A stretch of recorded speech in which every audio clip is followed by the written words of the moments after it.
여러분, 혹시 자각몽을 경험해 보신 적 있으신가요? 꿈속에서, 지금 내가 꿈을 꾸고 있구나라는 것을 깨닫는 순간, 갑자기 모든 것이 가능해지는 그 경험 말이죠. 중력의 법칙을 초월하고 상상했던 곳으로 순간이동하며 현실에서는 불가능한 일들을 자유롭게 시도할 수 있게 됩니다.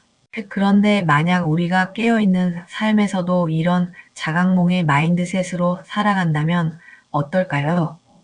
우리의 일상이, 관계가, 목표가, 그리고 전체적인 삶의 경험이 어떻게 변화할까요? 오늘 이 영상에서는 자각몽의 원리와 특성을 우리의 현실 세계에 적용해보고 그것이 가져올 수 있는 놀라운 변화들에 대해 탐구해 보려고 합니다. 자각몽처럼 살아간다는 것은 단순한 은유가 아닌 삶을 바라보는 새로운 관점이자 철학이 될 수 있습니다. 이제 함께 자각몽의 세계로 들어가 볼까요? 먼저 자각몽에 대해 간단히 알아보겠습니다. 자각몽 루서드 드리밍은 꿈을 꾸는 동안 자신이 꿈을 꾸고 있다는 사실을 인식하고 때로는 꿈의 내용을 의식적으로 조절할 수 있는 상태를 말합니다. 일반적인 꿈에서는 우리가 꿈속의 이야기에 완전히 몰입되어 그것이 현실이라고 믿습니다. 하지만 자각몽에서는 이것은 꿈이다라는 메타인지미터 카그니션가 작동하죠. 이런 인식이 생기면 꿈속에서 우리는 관찰자이자 창조자가 됩니다. 자각몽의 가장 흥미로운 특성은 다음과 같습니다. 1. 무한한 가능성, 현실 세계의 물리적 법칙이나 사회적 제약에서 벗어날 수 있습니다. 2. 완전한 자유, 원하는 대로 환경을 변화시키고 경험을 만들어낼 수 있습니다. 3. 높은 의식 수준, 일반적인 꿈보다 더 선명하고 생생한 의식 상태를 경험합니다. 4. 자아 성찰의 기회, 자신의 두려움, 욕망, 생각을 더 깊이 탐구할 수 있습니다. 전 세계 많은 사람들이 자각몽 기술을 연습하고 발전시키기 위해 노력하는 이유가 바로 이런 특별한 경험 때문입니다. 그렇다면 이러한 자각몽의 특성을 우리의 일상생활에 적용한다면 어떤 일이 벌어질까요? 자각몽처럼 살아간다는 것은 무엇을 의미할까요? 이는 단순히 환상 속에서 사는 것이 아니라 일상의 모든 순간에 깨어 있고 자신의 삶에 대한 주도권을 가지며 현실을 적극적으로 창조해 나가는 태도를 말합니다. 자각몽의 마인드셋으로 살아간다면 다음과 같은 변화가 일어날 수 있습니다. 1. 높은 현존감 프레전스. 자각몽에서는 지금 여기에 완전히 집중하게 됩니다. 마찬가지로 일상에서도 과거나 미래에 대한 걱정보다는 현재 순간에 온전히 집중할 수 있습니다. 식사를 할 때는 음식의 맛과 향을, 산책을 할 때는 발걸음, 소리와 바람의 느낌을 더욱 생생하게 경험하게 되죠. 2. 주체성 강화. 자각몽에서는 우리가 꿈의 창조자입니다. 현실에서도 마찬가지로 자신이 상황의 피해자가 아닌 창조자라는 인식을 갖게 됩니다. 왜 이런 일이 나에게 일어났지?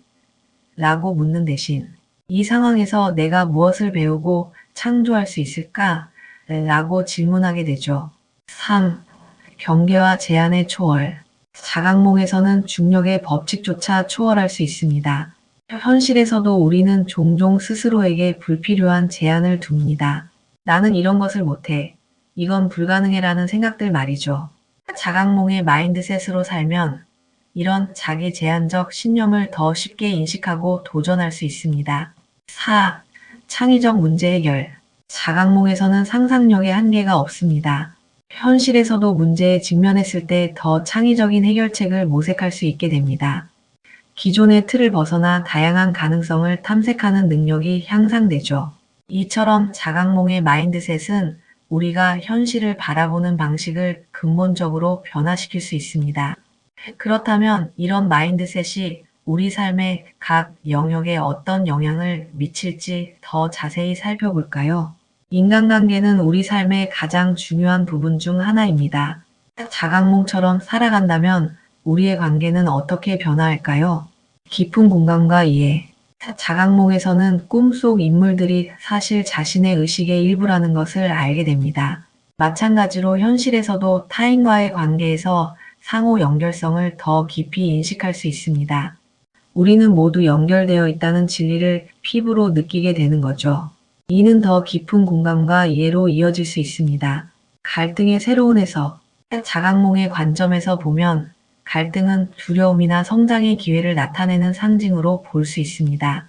현실에서도 관계의 갈등을 단순한 불편함이 아닌 자기 성장과 관계 발전의 기회로 바라볼 수 있게 됩니다.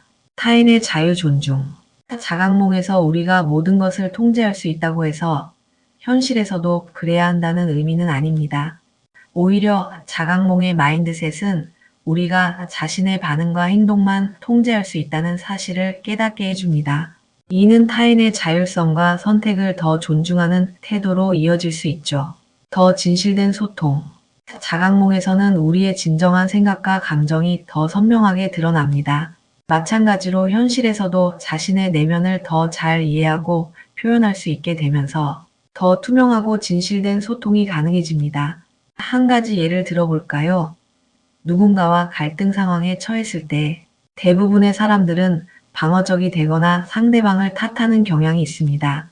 하지만 자각몽적 마인드셋을 가진 사람은 이 갈등이 나에게 무엇을 가르치려 하는가?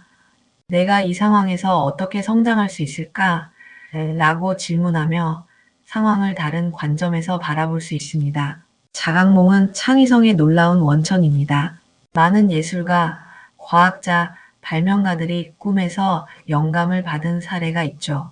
자각몽처럼 살아간다면 우리의 창의성과 문제 해결 능력은 어떻게 변화할까요? 경계 없는 사고. 자각몽에서는 불가능하다는 개념이 존재하지 않습니다. 현실에서도 왜 안 될까? 보다 어떻게 하면 될까? 라는 질문에 집중하게 됩니다. 이는 혁신적인 아이디어와 해결책으로 이어질 수 있습니다. 직감과 무의식의 활용. 자각몽에서는 무의식과 직접 소통할 수 있는 통로가 열립니다.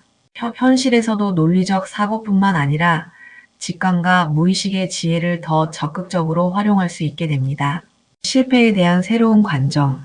자각몽에서 뭔가 잘못되더라도 그것은 단지 꿈일 뿐입니다. 다시 시도하면 되죠. 이런 관점은 현실에서의 실패에 대한 두려움을 줄이고 더 과감하게 도전할 수 있는 용기를 줍니다. 놀이하는 마음가짐. 자각몽은 본질적으로 놀이와 같습니다. 현실에서도 일과 과제를 무거운 부담이 아닌 흥미로운 놀이나 탐험으로 바라볼 수 있게 됩니다. 이런 태도는 스트레스를 줄이고 창의적인 에너지를 높여줍니다. 실제 사례를 살펴보면 멘델레예프는 꿈에서 주기율표의 구조를 발견했고 폴 맥카트니는 예스터데이의 멜로디를 꿈에서 들었다고 합니다. 자각몽의 마인드셋으로 살아간다면 이런 창의적 순간들이 우리 삶에서 더 자주 일어날 수 있지 않을까요? 현대 사회에서 많은 사람들이 스트레스와 불안으로 고통받고 있습니다. 자각몽의 마인드셋은 이런 심리적 어려움을 극복하는데 어떤 도움을 줄 수 있을까요? 관찰자 의식의 발달. 자각몽에서는 상황에 완전히 휩쓸리지 않고 관찰자의 위치를 유지할 수 있습니다. 현실에서도 감정이나 생각에 압도되지 않고 그것을 객관적으로 바라볼 수 있는 능력이 발달합니다. 나는 불안을 느끼고 있구나라고 인식하는 순간 그 불안으로부터 한 걸음 물러서서 바라볼 수 있게 되는 것이죠. 통제감의 회복. 자각몽에서 가장 중요한 요소는 나는 지금 꿈을 꾸고 있다는 깨달음입니다. 마찬가지로 현실에서도 어려운 상황에 처했을 때 나는 이 상황에서 무엇을 배우고 있는가? 라는 메타인지적 질문을 통해 통제감을 회복할 수 있습니다. 두려움 직면하기. 자각몽은 안전한 환경에서 자신의 두려움을 탐색하고 극복할 수 있는 기회를 제공합니다. 현실에서도 비슷한 접근법으로 우리의 두려움과 불안에 점진적으로 직면하고 극복해 나갈 수 있습니다. 현재에 집중하기. 자각몽은 철저히 지금 여기에 존재하는 경험입니다. 현실에서도 과거의 후회나 미래에 대한 걱정보다는 현재 순간에 집중함으로써 마음의 평화를 찾을 수 있습니다. 실제로 많은 심리치료사들이 불안 장애나 PTSD 치료에 자각몽 기법을 활용하고 있습니다. 악몽에서 벗어나 꿈의 내용을 스스로 통제할 수 있게 되면 그 경험이 현실의 트라우마 극복에도 도움이 된다는 연구 결과가 있죠. 우리는 왜 여기에 있는가? 내 삶의 목적은 무엇인가? 이런 철학적인 질문들은 인류의 오랜 고민거리였습니다. 자각몽처럼 살아간다면 이런 존재론적 질문들에 대한 우리의 접근 방식은 어떻게 바뀔까요? 삶의 창조자로서의 인식. 자각몽에서 우리는 꿈의 창조자이자 참여자입니다. 마찬가지로 현실에서도 우리는 수동적인 관찰자가 아닌 자신의 삶을 적극적으로 창조해 나가는 존재라는 인식을 갖게 됩니다. 의미 만들기. 자각몽에서는 우리가 경험하는 모든 것이 궁극적으로 우리 자신으로부터 나옵니다. 현실에서도 외부에서 주어지는 의미를 기다리기보다 스스로 삶의 의미를 창조해 나갈 수 있습니다. 빅터 프랭클이 말했듯이 삶의 의미는 발견되는 것이 아니라 만들어지는 것이라는 관점이죠. 완전한 책임감. 자각몽의 마인드셋으로 살아간다는 것은 자신의 삶에 대한 완전한 책임을 받아들인다는 의미이기도 합니다. 외부 환경이나 타인을 탓하기보다 자신의 반응과 선택에 집중할 수 있게 됩니다. 여정의 즐거움. 자각몽은 목적지보다 여정 자체가 중요합니다. 현실에서도 외부의 성공이나 인정보다는 매 순간의 경험과 성장 자체에서 기쁨을 찾을 수 있게 됩니다. 한 가지 흥미로운 점은 많은 영적 전통에서 현실 자체를 일종의 꿈이나 환상으로 보는 관점이 있다는 것입니다. 불교의 마야한상 개념이나 도교의 장자의 나비 꿈 이야기가 그 예죠. 이런 관점은 우리가 현실에 집착하지 않고 더 큰 그림을 볼 수 있게 도와줍니다. 지금까지 자각몽처럼 살아간다면 삶이 어떻게 바뀔지에 대해 이야기했습니다. 그렇다면 어떻게 이런 마인드셋을 실제 생활에 적용할 수 있을까요? 1. 현실 점검 습관 들이기. 자각몽을 유도하는 방법 중 하나는 일상에서 주기적으로 지금 내가 꿈을 꾸고 있나? 라고 자문하는 것입니다. 비슷한 방식으로 일상에서 지금 이 순간 나는 어디에 있고 무엇을 하고 있으며 어떤 생각과 감정을 느끼고 있는가? 라고 자문하는 습관을 들일 수 있습니다. 이는 현존감을 높이고 자동 조종 모드에서 벗어나는 데 도움이 됩니다. 2. 아침과 저녁의 의식 만들기. 아침에 일어났을 때 오늘 나는 어떤 경험을 창조하고 싶은가? 라고 질문하면서 하루를 시작해 보세요. 저녁에는 오늘 나는 무엇을 배웠고 어떻게 성장했는가? 라고 성찰하는 시간을 가져보세요. 3. 감각적 체험 극대화하기. 음식을 먹을 때, 음악을 들을 때, 자연을 경험할 때 등 일상의 모든 순간에서 감각적 경험을 최대한 음미해 보세요. 마치 처음 경험하는 것처럼 혹은 마지막으로 경험하는 것처럼 말이죠. 4. 만약 무엇이라면? 질문하기. 어려운 상황에 처했을 때 만약 이것이 꿈이라면 나는 어떻게 반응할까? 라고 자문해 보세요. 이는 창의적인 해결책을 찾고 상황에 압도되지 않는 데 도움이 될 수 있습니다. 5. 일기 쓰기. 자신의 꿈과 일상 경험을 기록하는 습관을 들이세요. 이는 패턴을 발견하고 자기 인식을 높이는 데 도움이 됩니다. 자각몽처럼 살아간다는 것은 결국 삶의 모든 순간에 깨어 있고 자신이 경험의 창조자임을 기억하는 것입니다. 이는 더 풍요롭고 창의적이며 의미 있는 삶으로 이어질 수 있습니다. 물론 현실에는 꿈과 달리 물리적 법칙과 사회적 제약이 존재합니다. 하지만 우리의 인식, 반응, 태도는 우리가 선택할 수 있는 영역입니다. 그리고 그 선택이 우리의 현실을 크게 바꿀 수 있습니다. 여러분도 오늘부터 자각몽의 마인드셋으로 하루를 시작해 보시는 건 어떨까요? 이것이 꿈이라면 나는 어떤 경험을 창조하고 싶을까? 라고 질문하면서 말이죠. 이 영상이 여러분의 삶에 작은 변화의 씨앗이 되었기를 바랍니다.